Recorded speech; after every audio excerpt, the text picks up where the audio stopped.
नमस्कार दोस्तों, आज डेट है 1 फरवरी और हम द हिंदू का second editorial in stability in Italy को डिस्कस करने वाले हैं। सबसे पहले हम कॉन्टेक्स्ट की बात कर लेते हैं। कोविड-19 पेंडेमिक की वजह से इटली ऐसा देश है जो सबसे ज़्यादा प्रभावित हुआ है। वहाँ बहुत ज़्यादा एक्टिव केसेज भी हैं और बहुत ज़्यादा डेथ भी हुई है। एक तो वो देश परेशान है कोविड-19 की वजह से, दूसरी तरफ परेशान है वहाँ पर पॉलिटिकल इनस्टेबिलिटी को लेकर के। वहाँ पर हो सकता है पहले टाइम से पहले चुनाव हो जाए और इसी को लेकर के ये आर्टिकल डिस्कस किया गया है। A snap election will be a serious setback in the effort to contain the pandemic. Snap election क्या होते हैं? स्नैप इलेक्शन मतलब कोई चुनाव जिसकी पहले से डेट डिस्कस कर रखी थी, पहले से फिक्स कर रखा था कि उस समय हमारे यहाँ चुनाव होने वाले हैं, लेकिन जब उससे पहले चुनाव हो जाते हैं तो उसको बोलते हैं स्नैप इलेक्शन। तो देखो, इस महामारी को नियंत्रित करने का जो प्रयास है ना, अगर स्नैप इलेक्शन इटली में हो गए तो इस महामारी को नियंत्रित करने के जो प्रयास है उसमें एक बहुत ही गंभीर विफलता होगी। मतलब देश लग जाएगा चुनाव करवाने में और जो आम जनता है वो पेंडेमिक की वजह से परेशान होती रहेगी। The resignation of Italian prime minister Giuseppe Conte amid in fighting in the ruling coalition has pushed the country, one of the worst hit by the COVID-19 pandemic, into another phase of political instability. क्या है? देखो, जो Italy के जो PM है, प्रधानमंत्री हैं Giuseppe कोंटे, उन्होंने अपना इस्तीफा दे दिया है और एक तरीके से जो उनकी रूलिंग कोएलिशन है, मतलब जो शासन कर रहा था गठबंधन, उनमें फिर से संघर्ष देखने को मिला है। और ये जो संघर्ष है वो इस देश को कोविड-19 की वजह से जो सबसे ज्यादा परेशान हुआ है, हिट हुआ है, वर्स्ट हिट हुआ है कोविड-19 पेंडेमिक की वजह से, इस पॉलिटिकल इनस्टेबिलिटी ने इटली देश को दूसरे फेज में, पॉलिटिकल इनस्टेबिलिटी के दूसरे फेज में पुश कर दिया है। मतलब कोविड-19 पेंडेमिक की वजह से तो परेशान था ही देश, अब पॉलिटिकल इनस्टेबिलिटी हो गई तो दोहरी मार हो गई इटली के लिए। Mister Conte, a former law professor who first formed the government in 2018, resigned after a small coalition partner Italia Viva, led by former PM Matteo Renzi, left after differences over the way the government was tackling the outbreak and its plan to spend the 243 billion EU virus fund. क्या हुआ है? देखो, वहां पर सरकार चल रही थी, उस सरकार का एक कोएलिशन पार्टनर था जिसका नाम है इटालिया विवा, ये पार्टी है। और ये पार्टी पहले के जो इटली के पीएम थे मैटियो रेंजी के द्वारा बनाई गई थी 2019 में। ऐसा बोलते हैं कि ये एक लिबरल पार्टी है। पहले ये मैटियो रेंजी किसी और पार्टी को सपोर्ट करते थे, 2019 में इन्होंने खुद की पार्टी बना ली, इटालिया विवा। तो ये जो इटालिया विवा है वो वहां की गवर्नमेंट को सपोर्ट कर रही थी, लेकिन उन्होंने क्या किया, उन्होंने देखो, मिस्टर कॉन्टे जो पहले एक लॉ प्रोफेसर थे, बाद में उन्होंने 2018 में अपनी सरकार बना ली। उनका जो एक स्मॉल कोएलिशन पार्टनर है इटालिया विवा, स्मॉल कोएलिशन पार्टनर मतलब मान लो वहां पर जो सीटें हैं उन सीटों में एक छोटा सा ही भागीदारी निभा रही है ये पार्टी इटालिया विवा, लेकिन एक इंपॉर्टेंट रोल प्ले कर रही है। ये जो इटालिया विवा है वो फॉर्मर पीएम मैटियो रेंजी के द्वारा, मतलब वो उसके हेड हैं, उन्होंने गवर्नमेंट को छोड़ दिया है। मतलब डिफरेंसेस क्रिएट हो गए गवर्नमेंट के बीच में और उनकी पार्टी के बीच में। किस बात को लेकर के? जो ये पेंडेमिक आउटब्रेक हुआ है तो ईयू वायरस फंड अलॉट हुआ है इटली को 243 बिलियन का, तो उसको किस तरीके से आप स्पेंड करोगे हमारे देश में, इसको लेकर के क्या प्लान है, इसको लेकर के जो गवर्नमेंट है और जो उसके कोएलिशन पार्टनर है इटालिया विवा, उसके बीच में डिफरेंशिएट क्रिएट हो गए हैं। Italy, which has seen more than 65 governments in the last 70 odd years, is no stranger to political instability. Italy जो देश है उसने पिछले अपने 70 साल में 65 से ज्यादा गवर्नमेंट को फेस किया है, तो इस तरीके की जो राजनीतिक अस्थिरता है वो इटली में कोई नई बात नहीं है, मतलब अजीब बात नहीं है। But the difference now is the unfolding of the crisis amid the struggle to contain मतलब इस चीज को नियंत्रित करना, कंट्रोल करना, the virus infection that has claimed over 85,000 Italians, 100 of people are dying every day. लेकिन देखो ये जो डिफरेंस क्रिएट हुए हैं जो वहाँ की गवर्नमेंट है और उसके जो पार्टनर हैं उनके बीच में, जिसकी वजह से एक तरीके से जो इटली यहाँ पर लड़ रही थी पेंडेमिक के लिए, पेंडेमिक में इटली में 85,000 इटालियन, अभी भी ऐसा माना जा रहा है कि वहाँ पर वायरस इन्फेक्शन है और सैकड़ों की संख्या में हर रोज लोग वहाँ पर मर रहे हैं। ठीक है, तो ये जो डिफरेंस क्रिएट हुआ है उसकी वजह से ये क्राइसिस जो हो रहा है वो अनफोल्ड मतलब जैसे कोई चीज, किसी चीज को आप फोल्ड करके रखते हो तो वो छोटी जगह घेरती है, लेकिन जब उसको अनफोल्ड कर देते हो, फैला देते हो, स्प्रेड कर देते हो तो वो चीज ज्यादा जगह में फैल देती है। तो ये जो क्राइसिस हुआ है पॉलिटिकल क्राइसिस, इसकी वजह से कोविड-19 पेंडेमिक है वो अनफोल्ड होने के और ज्यादा चांसेज हैं।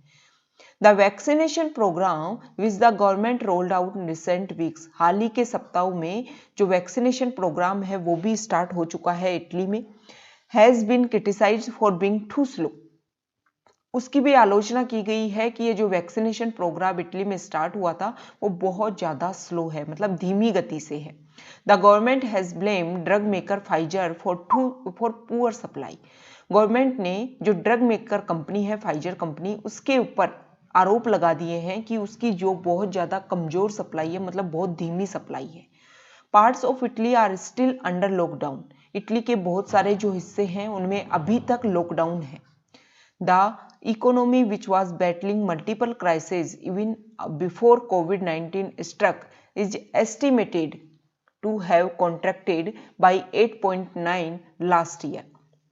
क्या बोला जा रहा है कि यहाँ की जो इकोनॉमी है, जो कोविड-19 स्ट्रक आने से पहले भी बहुत सारे यहाँ पर क्राइसिस की वजह से संघर्ष कर रही थी, इसलिए माना जा रहा है कि ये जो इकोनॉमी है उसके लिए अनुमान लगाया जा रहा है कि पिछले साल की तुलना में 8.9% कॉन्ट्रैक्ट हो चुकी है। कॉन्ट्रैक्टेड मतलब सिकुड़ चुकी है। All this point two an unprecedented मतलब अभूतपूर्व crisis which demands a bold response plan for the country's leaders.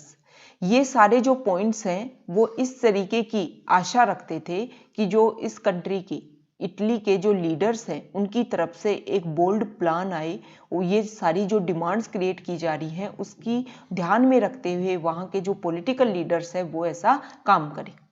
But it's politician, लेकिन यहाँ के जो राजनीतिकार हैं, as the fall of the government show are busy fighting one other. जैसे ही वहाँ की गवर्नमेंट का मतलब पतन हो रहा है, उसकी वजह से वहाँ के जो राजनीतिकार हैं वो एक दूसरे से संघर्ष करने में ही बिजी है, मतलब खुद के ही संघर्ष में बिजी हैं। उनको जो देश कोविड-19 पेंडेमिक महामारी की वजह से परेशान हो रहा है उसको वो कुछ भी संज्ञान में नहीं ले रहे हैं। मिस्टर कॉन्टे जो वहाँ के पीएम हैं, who has retained over 50% approval ratings as PM despite the health care and economic crisis, often struggle to navigate the treacherous मतलब होते हैं विश्वासघाती वाटर्स ऑफ कोएलिशन पॉलिटिक्स। देखो क्या होता है, मिस्टर कॉन्टे जिन्होंने इटली में बहुत सारी हेल्थ केयर क्राइसिस और इकोनॉमिक क्राइसिस होने के बावजूद भी 50% अप्रूवल रेटिंग्स के ऊपर अपनी पावर रखी, अपने अधीन रखा, ये बहुत बड़ी बात है। नहीं तो यहाँ पर जो ज़्यादातर चीज़ होती है ना, जब कोएलिशन पॉलिटिक्स होती है तो ज़्यादातर अपने जो सपोर्टर्स होते हैं उनको मनाने के लिए ही, उनको जो आप एक तरीके से उनको अपने साथ में रखने के लिए ही स्ट्रगल करते रहते हो। He was picked by the populist 5-star movement in 2018 to head the government which it formed with the far right Lega Nord. Lega Nord वहाँ की एक पार्टी है, उसके साथ मिलकर के 2018 में ये जो मिस्टर ग्यूसेप कॉन्टे जो वहाँ के पीएम हैं, उनको पॉपुलिस्ट 5-स्टार मूवमेंट हुआ था इटली में 2018 में, उनसे उठाया गया था और ये बोला गया कि आपको हेड बनना है गवर्नमेंट का। आफ्टर द लेगा node exited the coalition in 2019 in the wake of a corruption scandal. Mr. Renzi, who was then leading the center-left Democratic Party, supported Mr. Conte to form another government. क्या हुआ, 2018 में Italy में सरकार बनती है, लेगा Nord वहाँ की पार्टी है, वो सपोर्ट करती है मिस्टर ग्यूसेप कोंटे को, लेकिन 2019 में लेगा नोर्ड के बीच में और गवर्नमेंट के बीच में कुछ स्ट्रगल आ जाता है, कुछ परेशानियां हो जाती हैं, क्योंकि वहाँ पर भ्रष्टाचार का एक स्कैंडल को ध्यान में रखते हुए जो लेगा नोर्ड है वो इस कोएलिशन गठबंधन से अलग हो जाती है।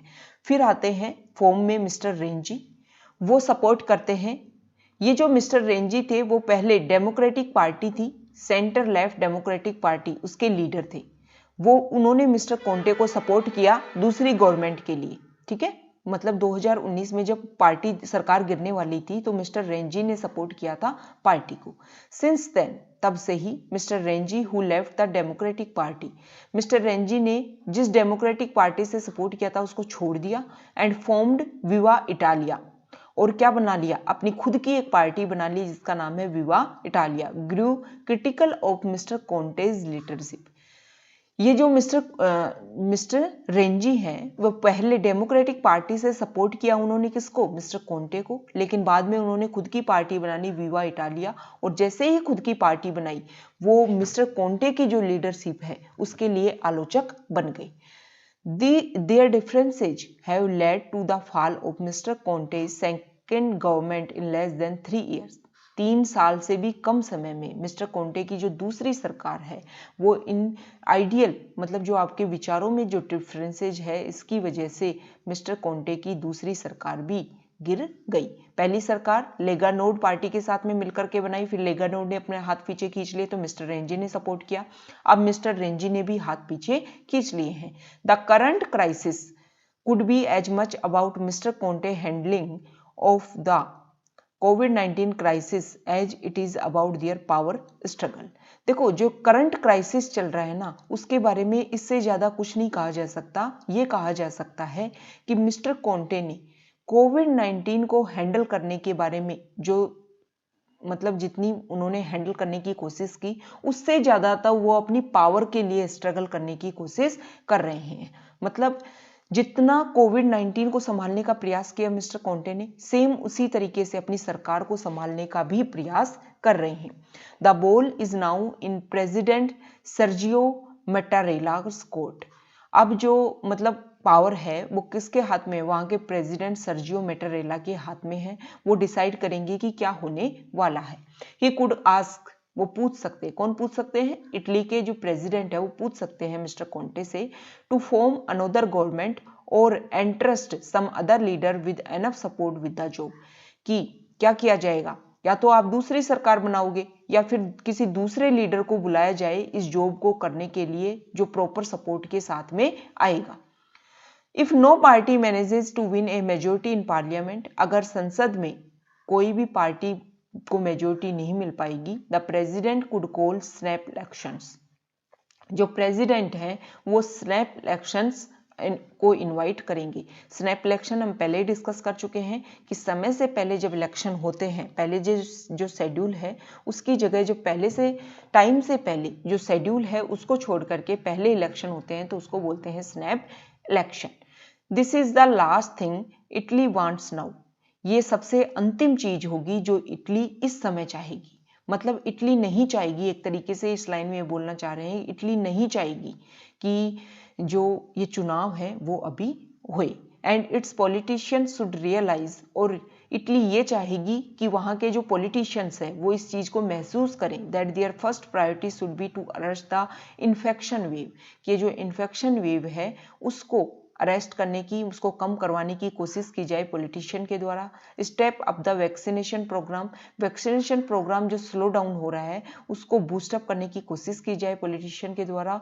And lift the economy out of the deep contraction it is in, और जो वहाँ की इटली की जो इकोनॉमी है वो बहुत ज़्यादा डीप मतलब कॉन्ट्रैक्ट हो गई है, सिकुड़ गई है, उसको दोबारा से लिफ्ट उठाने की कोशिश की जाए पॉलिटिशियन के द्वारा।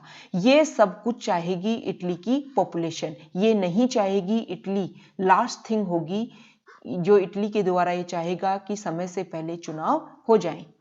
फॉर दैट, इसके लिए ये चीजें जो हमने डिस्कस की कि इन्फेक्शन वेव को कम करो, वैक्सीनेशन प्रोग्राम को बूस्ट करो और इकोनॉमी जो सिकुड़ गई है उसको फिर से लिफ्ट करो, ये सब कुछ किस तरीके से होगा। फॉर दैट, इन सब के लिए the country needs a stable government with a plan of action.